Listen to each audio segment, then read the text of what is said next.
Yebo, njani sisi wami? Siyaphila futhi njani? Ya, ngiyaphila nami. Ukhuluma noSabelo.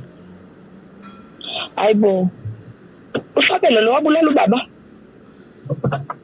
Ya, iyona nto Cishe engize yini ngayo ejele nami? namhlanje. Angizwa? Cishe yini ejele? Oh, ngithi iyona nto engize ngayo namhlanje leyo. Ngiyacela kodwa ukuthi ungalivali ucingo. Hayi ngilalele bhuti. Ya, sisi wami, into engizofisa ukuyisho namhlanje njengoba ngize kulolu hlelo bengifisa ukuthi kahle kahle ngizokhipha yonke into engayenza ngoba kwakho. So, into bengizoyicela namhlanje bengizocela nje ukuthi sithelelane amanzi. Ngiyazi ukuthi akulula kodwa Unesibindi sokuthi ungitshela ukuthi ufuna mina ngithelelene nawe amanzi. Emva kokuthi ubulala ubaba wena, sisale thina sihlupheka singanobaba. Unesibindi, yazi unesibindi. ya ngiyazi sisi wami kunzima ngifuna uqamanga. Kunzima cause kwamina kwanami ngisaba kamina.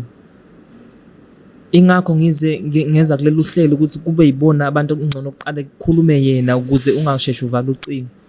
Cause ngiyayisola ngento engayenza kakhulu. Ngiyazi ukuthi ngeke samvusa kodwa ngiyafisa ukuthi nawe ukwazi ukungixolela nami ngikwazi ukukhululeka. Ngicela ukubuza futhi yini le ngakubaba wami ayeyenzile ukuthi kuze kucace ukuthi uthatha umphefumulo wakhe engaka. Wawungeke nje umlimaze umshiye kanjalo mase ufonela i-ambulance uzumbulale pho. Ubaba wakho wayengihlukumeza esikoleni. Engihlukumeza kakhulu, angazi ngachaza ngithini cause kodwa into engiyifisayo njengamanje kuwena ukuthi sithelelane amanzi. Cause uyabona ukuba kuthiwa mhlawumbe lento yayenzeka nakuwena ngabe mhlawumbe nawe wagcina ukule kusimo engikusona cause ubaba wakho wayengihlukumeza kakhulu esikoleni. Engenzisa ngisho izinto oyibonayo nawe ukuthi zinzima. Wangabika ngani ngoba phela kukhona abanye othisha, khona i-Department of Education, zikhona ezinye indlela obuwenza ngazo. Indlela obungenza ngayo kunokuthi kuze kunesidingo. Yini le ngaba khona ngisho ama-social worker futhi bokuthi ubekugulisha noma ebekuhlukumeza ngale ndlela osho ngayo. Yini indaba ungayanga kuma-social worker, ungayanga kubantu abaphakeme? Into enkinga sisi wami singabantu emhlabeni sicabanga ngendlela engafani. Mina angiye lo muntu okhonza ukuthi ekhulume. Into engikhonza ukuyenza mfethu ukuthi angazi ngathini into yahlala kimi ngaphakathi yahlala kabi. Akuyinto okuzokuthi mhlambe ngize ngikwazi ukuthi ngikhulume komunye umuntu. Into engizama ukuthi kahle kahle into engayenza mina kwawukuthi ngizama ukulungisa izinto ngendlela e-wrong. Hayi, ngiyakuzwa futhi kodwa mina kade ngakuxolela ngoba wahamba wayaboshwa. Mina imibuzo ebengifuna ukuyibuza kuwena ayingasedele ngafika ngithi ngizokubona ngifuna ukubuza imibuzo wathi wena ulindile oya yakho le wayinikwe yona enkantolo manje usuphumile leyo mbuzo angikaze ngiyithole. Ubaba bokuthi wayegulisha na next time umuntu bengabe egulishile hambe uyobika kubaphezulu, hambe uyobika kwabanye abantu kokuthi uzumkhiphe umphefumulo.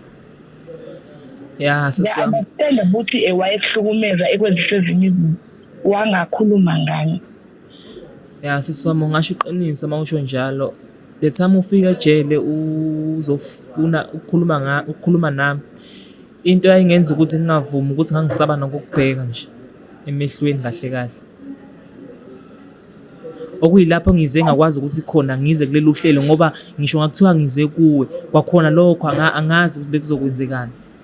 Wena ubuzothatha siphi isinqumo. Ingakho kungcono ngize ngakwazi mhlawumbe okungcono ngize kulelu hlelo bese ngiyakwazi ngikhulume nawe. Ukhohlwe nje ukungiqonda nje ngoba nami nginemibuzo kumele ngikubuze yona. Yonke lento oyishoyo kwafanele uyisho ngaleso sikhathi. Yonke lento oyishoyo ngoba phela nginamazi no-social worker. Ngicela nje bhuti nani ufuna ukuxolisa uyoxolisa kwabanye abantu ngoba mina ngisebuhlungu ngobaba. Uphuma la uphuma khona uzongivusela izilonda ezinkulu, uzongivusela into engingayazi, uzongivusela kubuhlungu kushona lo baba ukuba ngiyintandane manje through wena namanje usazophuma ukuxola kumina. Inkantolo idilile nawe ngendlela idinile nayo kodwa kumina ngisanesilonda kwanele. Ngiyakuzwa. Ya ngiyakuzwa sisi wami ngiyakuzwa kodwa engifisa nje ungenzele khona ukukodwa sisi wami ngiyacela ukuthi ukwazi ukungixolela kuwena ngaphakathi. Alright, uvale i-call.